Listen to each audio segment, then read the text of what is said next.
أشهد أن لا إله إلا الله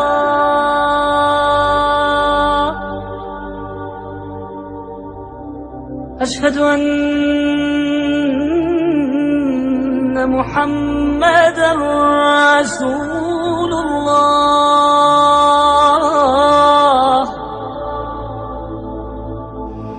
بسم اللہ الرحمن الرحیم۔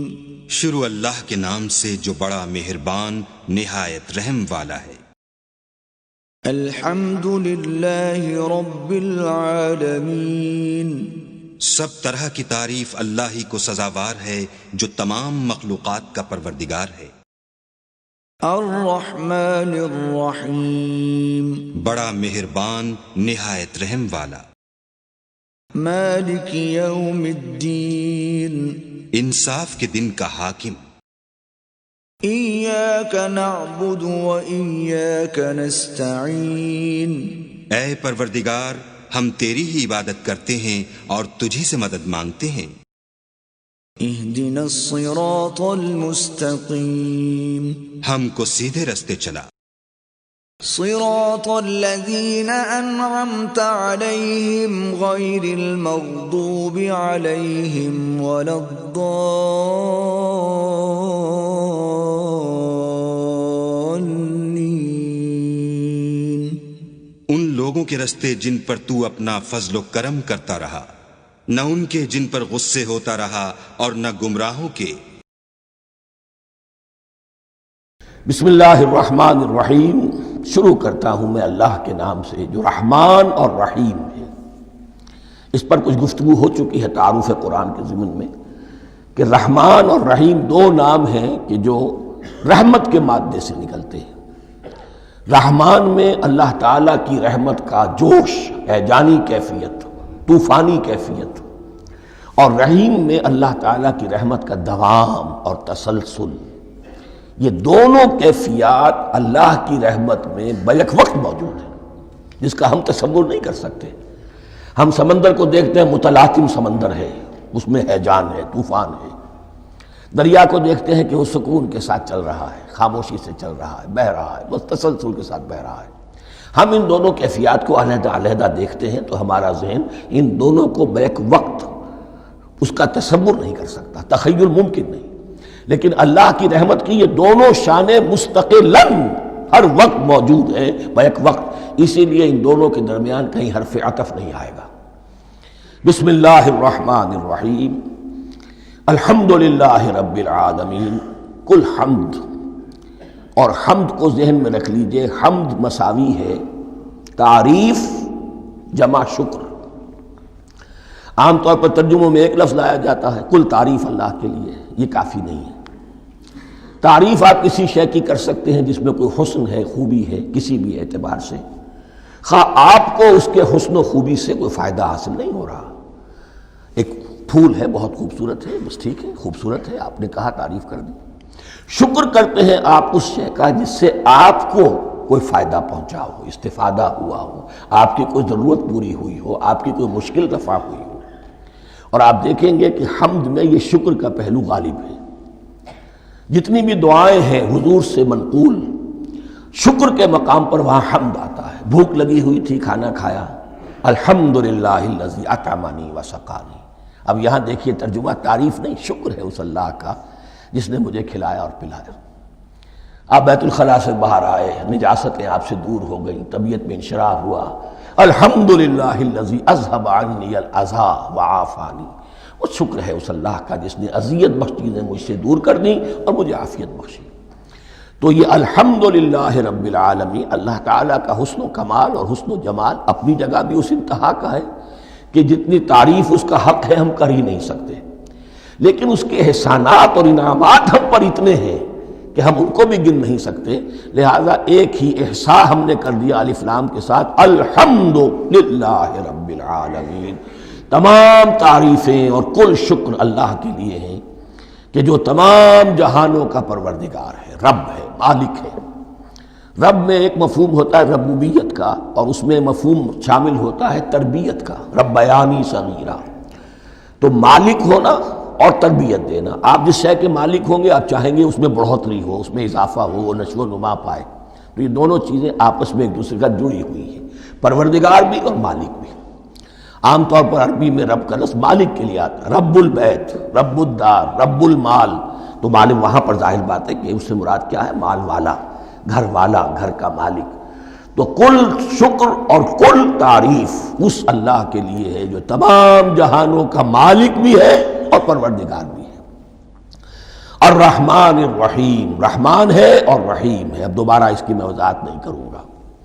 مالک یوم الدین، یوم دین کا مختار مطلق ہے.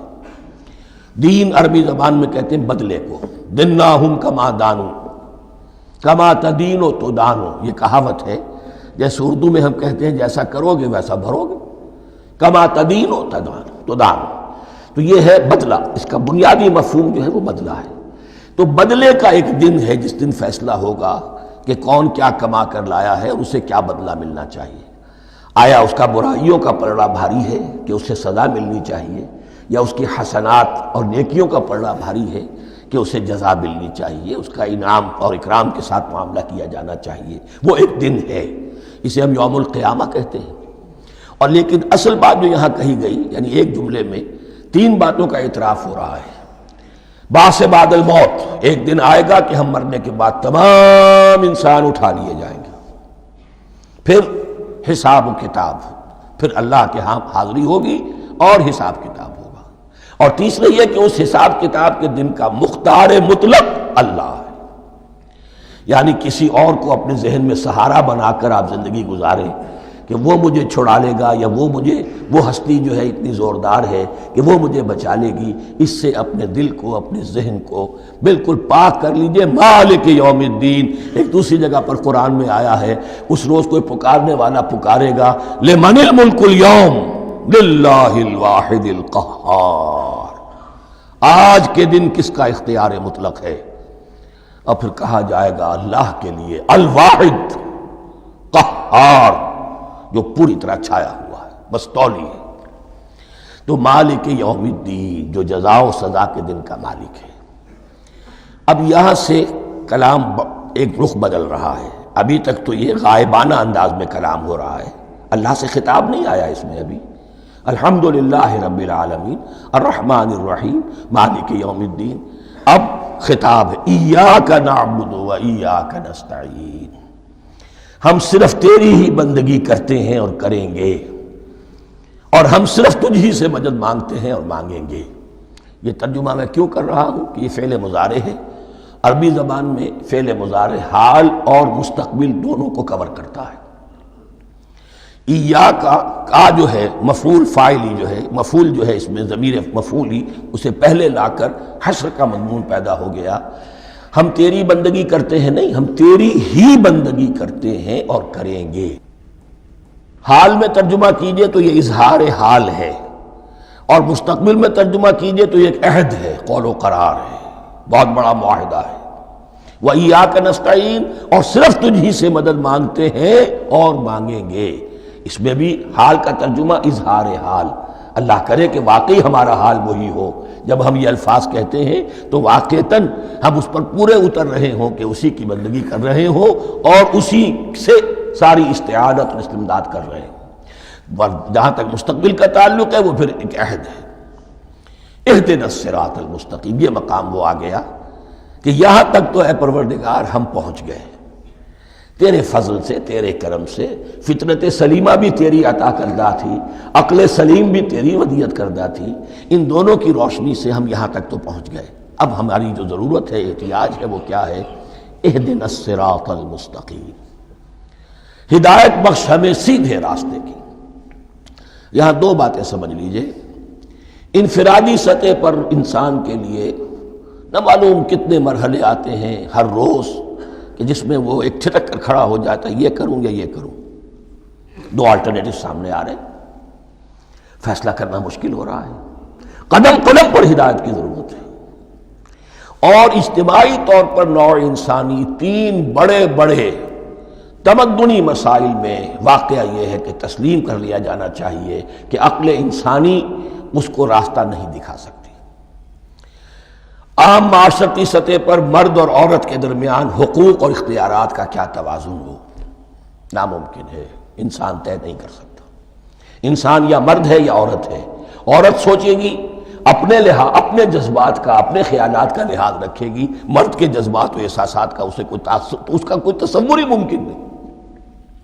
مرد سوچے گا اسے اپنے احساسات معلوم ہے، لیکن یہ کہ عورت کے احساسات سے وہ نابلد ہے، ان کو محسوس کر ہی نہیں سکتا۔ لا محالہ وہ اپنے بارے میں وہ جو بھی نظام بنائے گا اس میں وہ اپنی بالادستی رکھے گا۔ وہ تو ایک ہی ہستی ہو سکتی ہے کہ جو دونوں کی خالق ہے، مرد کی بھی عورت کی بھی، اور اس کو دونوں سے محبت ہے، دونوں کا خیر خواہ ہے، دونوں کا رب ہے، دونوں کو پروان چڑھانا چاہتا ہے۔ اسی طرح فرد اور معاشرہ یا ریاست، حکومت اور ریاست ہمیشہ یہ چاہتی ہے کہ سارے اختیارات ہمارے ہاتھ میں آ جائیں، ٹوٹلیٹیرین سوسائٹی ہو، بس ہم حکم دیں اور لوگ اس پر چلیں۔ افراد یہ چاہتے نہیں، ہمیں آزادی ہونی چاہیے۔ اب آپ دیکھیے کہ دنیا میں کتنے جھگڑے چلتے ہیں اسی پر، فریڈم فریڈم فریڈم۔ وہ فریڈم واقعتاً اپنی جگہ پر ایک شے ہے، افراد کی آزادی ہونی چاہیے، لیکن افراد کی آزادی اتنی نہ ہو جائے کہ وہ مادر پدر آزاد ہو جائے، کوئی قانون، کوئی قاعدہ، کوئی اخلاقی، کوئی حدود اور قیود جو ہے ان کا پابند نہ رہے۔ تو اب کہاں ہے وہ نقطۂ اعتدال کہ جس میں انسان کے انفرادی آزادی، انفرادی اختیار اور ادھر اجتماعی مصلحتیں جو ہیں ان کو بیلنس کیا جا سکے؟ انسان طے نہیں کر سکتا، صرف اللہ ہی اس کے لیے نظام دے سکتا ہے۔ تیسرا مسئلہ ہے سرمایہ اور محنت، اس میں کیا توازن ہو؟ سرمایہ اور محنت دونوں مل کر کچھ بنا رہے ہیں، کچھ پروڈیوس کر رہے ہیں۔ اب اس میں نفع جو ہوا ہے اس میں سرمایہ کا کتنا حصہ ہونا چاہیے اور لیبر کا کتنا ہونا چاہیے، کون طے کر سکتا ہے؟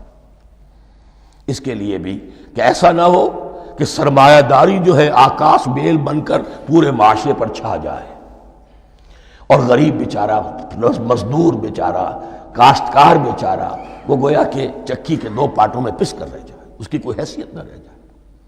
لیکن یہ کہ دوسری طرف اگر یہ کہ مزدور کا جو حق ہے اس سے زیادہ اس کو دے دیا جائے تو سرمایہ جو ہے وہ سکڑ جائے گا، شائی ہو جائے گا، وہ پھر میدان میں نہیں آئے گا۔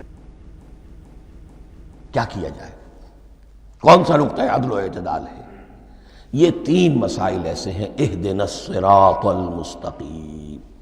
تو یوں سمجھیے کہ ایک جو بنیادی ہدایت تھی، ایک اللہ کو پہچان لینا، یہ جان لینا کہ کل حسن و جمال اور تمام انعام و اکرام کا منبع اس کی ذات ہے، وہ رحمان ہے اور رحیم ہے، اور یہ جان لینا کہ مرنے کے بعد جی اٹھنا ہے، حساب کتاب ہے، فیصلہ ہوگا جزا و سزا کا، اور مختار مطلق اس دن کا اللہ ہے۔ پھر یہ عہد کر لینا ایاک نعبد و ایاک نستعین۔ اس کے بعد دعا، پروردگار ہمیں ہدایت پر قائم رکھ، ہماری ہدایت میں اضافہ فرما۔ اس ہدایت کے لفظ کو سمجھ لیجئے، بنیادی ہدایت، تفصیلی ہدایت، قدم قدم پر ہدایت، ہدایت پر ہدایت۔ والذین اہتدوا زادہم ھدی، جو لوگ ہدایت کے راستے پر آتے ہیں اللہ ان کی ہدایت میں اضافہ کرتا ہے۔ تو یہ قدم قدم پر ہمیں ہدایت کی ضرورت ہے اور مرحلہ وار ضرورت ہے۔ ہدایت اس کو بھی کہتے ہیں کہ کسی نے آپ سے کوئی پتہ پوچھا، آپ نے کہا ادھر جانا، پھر دوسری گلی میں مڑنا، پھر جانا دو تین لائٹیں چلے جانا، پھر مڑنا، وغیرہ وغیرہ، یہ بھی ہدایت ہے، نظری طور پر آپ نے بتایا ہے۔ ایک ہدایت یہ ہوئی کہ بھائی میں چلتا ہوں آپ کے ساتھ، میں آپ کو وہاں تک پہنچا دوں گا تاکہ آپ کو دقت نہ ہو، آپ نے منزل تک پہنچا دیا۔ ان دونوں کے درمیان، یہ تو میں نے ایک فرد کی مثال دی ہے، اللہ اور بندے کے درمیان نہ معلوم کتنے مراحل ہیں ہدایت کے۔ تو کسی وقت بھی انسان اپنے آپ کو ہدایت خداوندی سے مستغنا نہیں سمجھ سکتا، اور نہیں تو پروردگار جو ہدایت دی ہے اس کو ہدایت پر قائم رکھ۔ کیا پتہ شیطان کا کوئی حملہ، کیا پتہ ہمارے نفس کی کوئی شرارت کسی ایسے رخ پر ہمیں ڈال دے کہ اب تک کی ساری کمائی بھی ضائع ہو جائے۔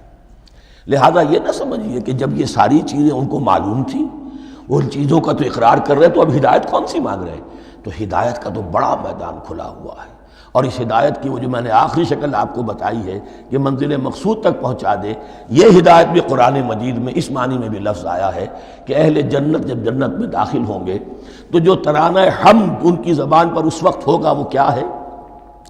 الحمدللہ الذی ہدانا لہذا وما کننا لنہتدی لولا ان ہدانا اللہ۔ کل شکر اس اللہ کا جس نے ہمیں یہاں تک پہنچا دیا، ہدایت دی یہاں تک پہنچا دیا، اور ہم ہرگز نہ پہنچ پاتے، ہم ہرگز ہدایت یافتہ نہ ہو سکتے اگر اللہ ہی ہمیں ہدایت نہ دیتا۔ اہدنا الصراط المستقیم، سیدھا راستہ، صراط الذین انعمت علیہم، اب اس کی مزید وضاحت ہے، راستہ اس کا ان لوگوں کا جن پر تیرا انعام ہوا۔ یہ کون لوگ ہیں؟ اس کی وضاحت آپ کو ملے گی سورہ نساء میں، من یطع اللہ والرسول فاولئک مع الذین انعم اللہ علیہم من النبیین والصدیقین والشہداء والصالحین۔ 4 طبقات ہیں منعم علیہم جن پر اللہ کا انعام ہوا ہے۔ چوٹی پر انبیاء کرام، اس کے بعد صدیقین کرام، اس کے بعد شہداء عظام، اس کے بعد عام صالح مسلمان، صالح ہو۔ یہ بیس لائن ہے، اس سے اوپر کا درجہ شہداء کا ہے، اس سے اوپر کا درجہ صدیقین کا ہے، اور پھر اس سے اوپر کا درجہ انبیاء کا ہے۔ انبیاء میں سے پھر وہ بھی ہوتے ہیں کہ جو اولو العزم میں من الرسل ہیں، لیکن یہ 4 طبقات ہیں، ان کے راستے پر ہمیں چلا۔ غیر المغضوب علیہم ولا الضالین، جو مغضوب علیہم نہیں ہوئے، جن پر تیرا غضب نہیں ہوا، اور غضب ہوتا ہے ان پر کہ جو ہدایت کے واضح ہونے کے بعد ہدایت کو ترک کر دیں، وہ ہے مغضوب علیہم۔ جنہیں ہدایت مل گئی ہو، ہدایت کو پہچان لیا ہو، پھر اپنی شرارت نفس کی وجہ سے، اپنی نفسانیت کی وجہ سے، اپنے تکبر کی وجہ سے، اپنے حسد کی وجہ سے وہ اس حق کو رد کر دیں، اس کو ترک کر دیں، ان پر اللہ کا غضب آتا ہے۔ اور اس میں اس کی بہت بڑی مثال تاریخ کے اعتبار سے یہودی ہیں۔ اللہ نے انہیں ہدایت دی، کتابیں عطا کی، تورات، انجیل، زبور، سینکڑوں نبی ان میں مبعوث کیے، 1400 برس تک نبوت کا تار ٹوٹا ہی نہیں، مسلسل۔ ابتدا میں بھی 2 نبی، موسیٰ اور ہارون، اور اختتام پر بھی 2 نبی، عیسیٰ اور یحییٰ علیہ السلام، اور ان کے مابین کوئی لمحہ نہیں آیا ہے تاریخ بنی اسرائیل میں جبکہ کوئی نہ کوئی نبی موجود نہ ہو۔ لیکن انہوں نے اپنی شرارت نفس کی وجہ سے ہدایت تورات سے بھی منہ موڑا، اور پھر سب سے بڑی بات یہ کہ ہدایت محمدی سے، ہدایت قرآنی سے بھی صلی اللہ علیہ وسلم منہ موڑا، وہ ہے مغضوب علیہم ولا الضالین، اور نہ ہی گمراہ ہوئے۔ یہ لفظ جو آتا ہے عربی زبان میں گمراہ کا بھی ہے اور تلاش حق میں بھٹکنے والے کا بھی ہے۔ ایک وہ شخص ہے جس پر حق ابھی واضح نہیں ہوا، وہ تلاش میں ہے، اس کے لیے بھی ضال کا لفظ آئے گا۔ اسی طرح کوئی شخص کسی کے عشق اور محبت میں ایسا ہو جائے، دیوانہ ہو جائے، اس کو بھی ضال کہتے ہیں، یعنی اس کے اوپر جذبات کا اتنا غلبہ ہو گیا ہے کسی کی محبت اور عشق کی بنا پر۔ تو حضور کے لیے یہ لفظ آیا ہے وَوَجَدَكَ ضَالًّا فَهَدَىٰ، اور یہ تو سورۃ الضحیٰ ہے، اکثر بیشتر لوگوں کو یاد ہوگی۔ تو یہ جو ضال کا لفظ ہے، اس میں سمجھ لیجئے ضروری نہیں ہے کہ وہ گمراہ ہو، بلکہ وہ بھی کہ جو ابھی راہ ہدایت کی طلب میں، اس کے حصول کے لیے اس کی تلاش میں کوشاں ہیں، اور وہ بھی کہ جو کسی مغالطے کی وجہ سے حق سے منحرف ہو جائے۔ یہ بھی جان لیجئے کہ ایک ہے بدنیتی، تکبر، حسد، حق کو جان کر پہچان کر رد کر دینا یا چھوڑ دینا یا ترک کر دینا۔ ایک ہے کسی غلطی میں، کسی جذبات کے اندر آ کر، کسی غلو کے اندر مبتلا ہو کر اور حق سے منحرف ہو جانا۔ اس کی جو سب سے بڑی مثال ہے وہ نصارہ ہے، عیسائی ہے۔ حضرت مسیح کو انہوں نے مانا لیکن غلو کیا۔ یہ لفظ آئے گا آگے، لا تغلو فی دینکم، اپنے دین میں غلو نہ کرو۔ جیسے ہمارے ہاں بھی بعض لوگ ہیں جو حضور صلی اللہ علیہ وسلم کی تعریف میں، حضور صلی اللہ علیہ وسلم کے ساتھ اپنی محبت کے اظہار میں غلو کر جاتے ہیں۔ یہ انتہا درجے کو ہو گیا تھا حضرت مسیح علیہ السلام کے ماننے والوں میں، اور اس کی بنا پر انہوں نے تثلیث کا عقیدہ ایجاد کر لیا اور حضرت مسیح علیہ السلام کو اللہ کا بیٹا بنا دیا۔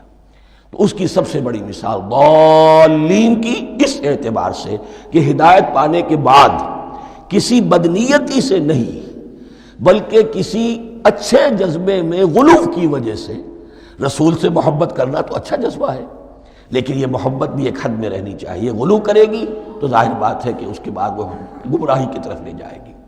تو یہ ہے اس سورہ مبارکہ کا ترجمہ، اور اس کے بعد آخر میں آمین کہنا یہ مسنون بھی ہے، کہنا چاہیے۔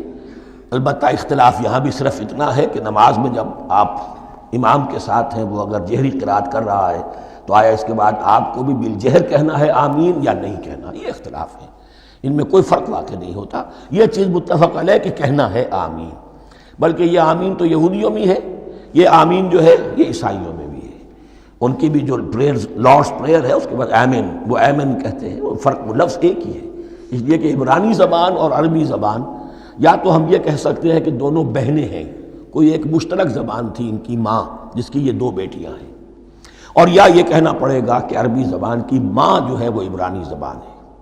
بہرحال بڑا قریبی رشتہ عربی کا اور عبرانی کا ہے، اس اعتبار سے وہ آمین۔ اب آپ کو معلوم ہے ہم